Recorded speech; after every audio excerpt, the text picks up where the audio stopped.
wabarakatuh. Kembali lagi bersama aku Rida di channel Rida Alfariza. Nah, oke teman-teman, jadi di video kali ini aku mau memberikan sedikit informasi kepada teman-teman semua mengenai perlengkapan apa aja nih yang biasa dipakai oleh para mahasiswa. Dan video ini aku recommended banget buat teman-temanku para mahasiswa. Kenapa?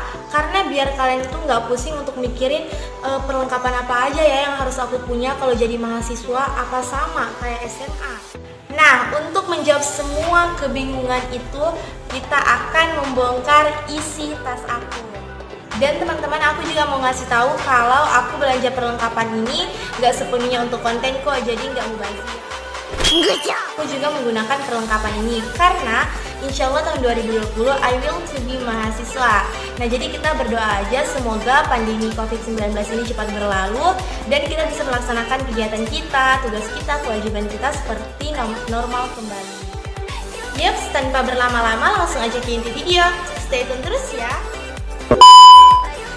Oke teman-teman, jadi kita akan membuka tas ini dan melihat apa aja isinya. Karena tas inilah yang akan menjawab segala pertanyaan teman-teman semua yang lagi bingung apa aja sih perlengkapan yang harus ada sama mahasiswa. Oke, kita keluarin satu-satu ya. Jadi sini yang pertama aku punya kotak ATK. Nanti aku akan bongkar unboxing dalamnya apa aja, aku akan menjelaskan. Kemudian di sini aku punya tempat pensil. Dalam tempat pensil ini juga ada banyak isinya, nggak juga banyak amat sih ya, sesuai kebutuhan aja ya, nanti aku akan unboxing juga. Next ada penggaris. Oh ya teman-teman, BTW aku video ini ya malam, jadi agak kabur gitu, terus aku juga pakai blitz jadi agak ada pantulan kayak gini nih. Dan aku juga mau minta maaf kalau misalnya ada suara rintik gitu karena di luar lagi hujan. Hai guys, hujan guys. Lanjut, di sini ada buku agenda kerja. Nah, nanti aku akan menjelaskan kenapa sih mahasiswa itu harus punya agenda kerja. Kemudian ada kertas binder ukuran A5 karena aku sesuaiin sih sama binderku yang ukuran A5. Di sini udah aku isi separuh.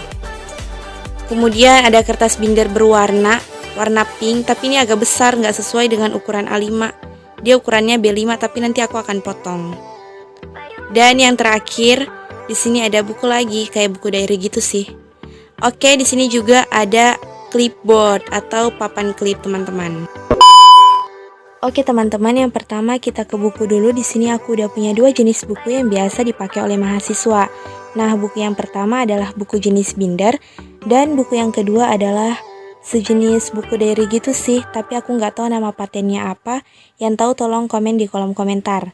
Nah, jadi teman-teman nantinya bisa memilih dan menentukan buku jenis apa yang nantinya teman-teman akan gunakan untuk kuliah yang pastinya sesuai dengan passion atau kebutuhan teman-teman.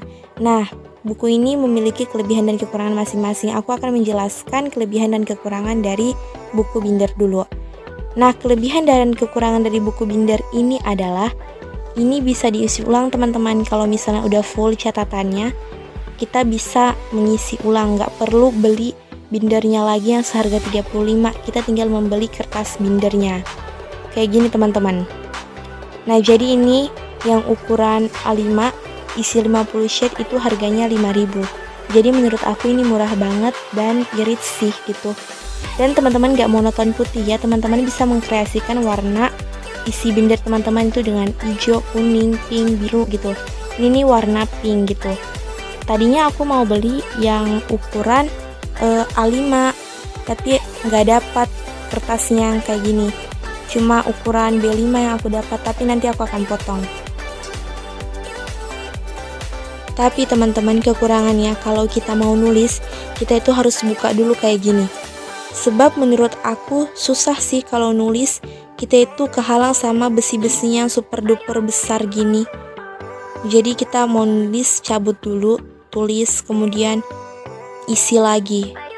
Next kita ke buku yang selanjutnya. Nah, kelebihan dari buku jenis ini adalah kalau kita mau nulis itu tinggal nulis, balik lagi nulis, gak kehalang sama gerigi-geriginya ini, masih nyaman gitu dipakai.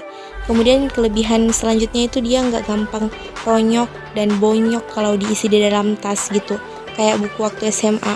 Kalau misalnya teman-teman itu tipe orang yang suka ceroboh naruh buku di dalam tas kayak aku. Karena ini bahannya plastik, aman sih. Tapi kekurangannya, kalau misalnya ini udah full dengan catatan, teman-teman itu harus beli lagi bukunya. Dan ini harganya 35.000, nggak bisa diisi ulang. Lanjut yang kedua, papan clipboard. Ini sangat dibutuhkan oleh mahasiswa yang menggunakan buku jenis binder. Karena seperti yang aku bilang tadi, itu harus dicabut dulu kertasnya, terus kita catat. Jadi ini sebagai pengalas. Nah kayak gini nih, aku akan kasih contoh kayak gini nih. Nah kurang lebih seperti ini teman-teman, penggunaan papan clipboard bagi mahasiswa. Next, tempat pensil. Namanya aja sih tempat pensil, tapi sebenarnya bisa digunakan untuk mengisi perlengkapan kita yang lain menyangkut alat tulis-menulis. Nah, mahasiswa ini wajib punya biar lebih mempermudah kita dalam menata perlengkapan kita dan gak berantakan. Oke, kita akan unboxing apa aja isi dari tempat pensil aku ini. Semoga bisa memberikan referensi kepada teman-teman semuanya. Oke, kita ambil apa ya? Oh, ini dulu. Notes atau catatan. Nah ini catatannya unik banget sih dan berfaedah menurut aku. Ini harganya 12.000. Teman-teman bisa mendapatkannya di ATK. Jadi fungsinya notes ini untuk memudahkan kita aja sih dalam mengingat sesuatu yang bersifat hafalan gitu. Misalnya tugas dan gak boleh kecampur sama catatan lain ya. Kayak gini nih contohnya. Misalnya ini ya, ada rumus yang perlu kita ingat. Rumus jumlah kalor Q sama dengan M kali C kali delta T. Dan di sini juga ada penjelasannya. Gitu. Misalnya ini rumus yang kita mau ingat dan gak boleh kecampur sama catatan lain. Ini membantu banget sih dan ini bisa ditaruh di buku kayak gini contohnya. Sama kayak di buku binder ini juga.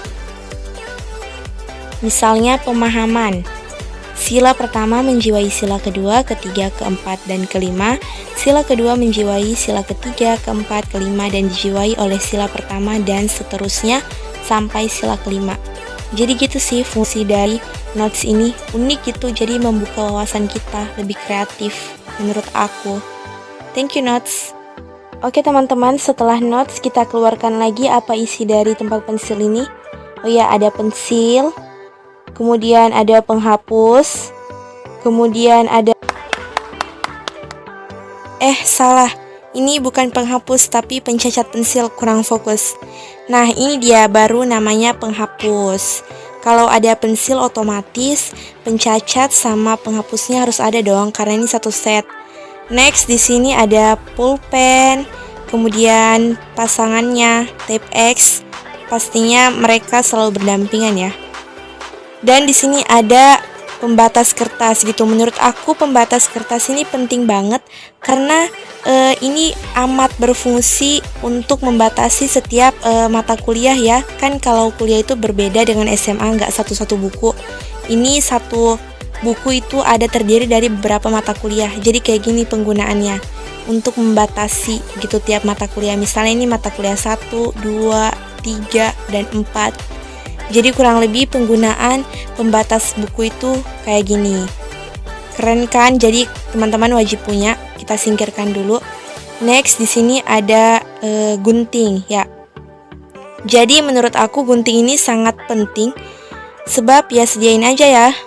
Karena kita nggak tahu-tahu ada tugas apa gitu, butuh gunting. Penting sih. Kemudian di sini ada stabilo. Fungsinya untuk menebalkan catatan penting di tengah banyaknya catatan. Teman-teman ngerti kan maksud aku?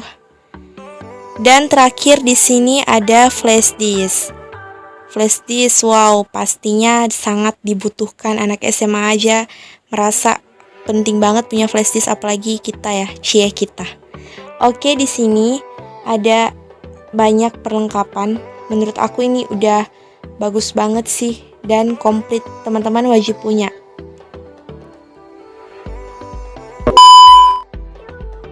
Oke teman-teman, next selanjutnya ada buku agenda kerja.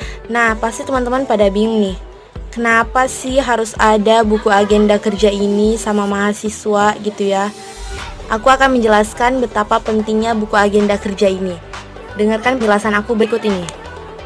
Saat kita menjadi seorang mahasiswa, perbedaan signifikan akan kita rasakan. Dunia perkuliahan tidak sama dengan dunia kita pada saat SMA. Mungkin waktu SMA kita banyak happy fun-nya dan kurang pandai mengelola waktu dan bahkan mungkin tidak memiliki target, hanya mengikuti jalannya waktu dan membiarkan waktu itu terbuang sia-sia. Tapi teman-teman, pada saat kita menjadi seorang mahasiswa, kita harus pintar-pintar mengelola waktu kita dan yang paling penting menentukan target kita. Nah, jadi teman-teman udah paham kan yang aku maksud? Nah, oke, sekarang aku mau buka dan kasih lihat teman-teman gimana bentuk dari buku agenda kerja ini. Bagus banget buat kita memanage waktu ya. Kalau kita buka kayak gini ya. Ini udah ada catatanku sih sebelumnya. Gitu. Di sini ada kalender 2019, kalender 2020 sampai kalender 2027. Nah, jadi kita bisa menentukan target kita nih teman-teman di setiap tahun. Misalnya kita kan angkatan 2020.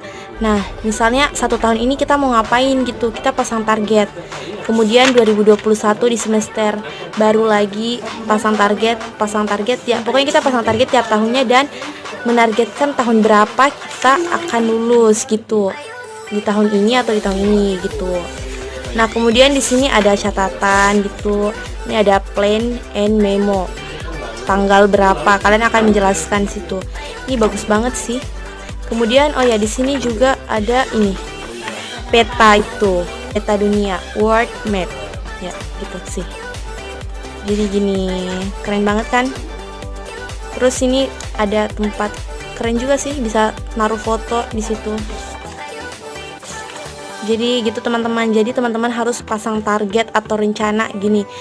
Kalian bisa mencatat jurnal kalian juga kayak gimana, bisa di sini gitu. Nggak cuma target tiap tahun, teman-teman bisa mencatat jurnal di sini apa gitu kan. Kalau mahasiswa itu banyak banget tugas-tugasnya. Jadi gitu teman-teman, gimana? Oke teman-teman, next di sini ada peralatan buat jilid dan kerja tugas portofolio. Ini penting banget untuk teman-teman sediakan sebagai mahasiswa karena biar kita nggak ribet dan bisa mandiri ngejilid sendiri. Ya, pertama ada pensil, kemudian ada gunting, kan dibutuhkan gitu dalam mengerjakan makalah yang butuh dijilid. Next di sini ada lakban. Ini aku gepengin biar bisa masuk di wadahnya. Terus di sini ada hektar. Karena kalau ngejilid kan kita butuh hektar ya. Terus ada peluru hektar. Next ada ya ini penggaris buat ngebantuin pensilnya sih, buat kita nandain gitu supaya nggak kelebihan lakbannya atau kekurangan. Oke, di sini ada lem lagi. Kita sediain aja ya karena nggak ditahu-tahu ada tugas yang butuh di lem-lem. Pokoknya harus disediain. Kemudian di sini ada pelubang kertas untuk kerja tugas portofolio yang mau ditaruh di Maps 6 hektar ya. Next di sini ada bor-bor. Ya, aku rasa ini tuh komplit banget dan harus disediakan oleh teman-teman sebagai mahasiswa. Dan yang terakhir adalah penggaris. Penting banget ya buat disediain di dalam tas kita biar memudahkan kita kalau mau ngegaris gitu lurus.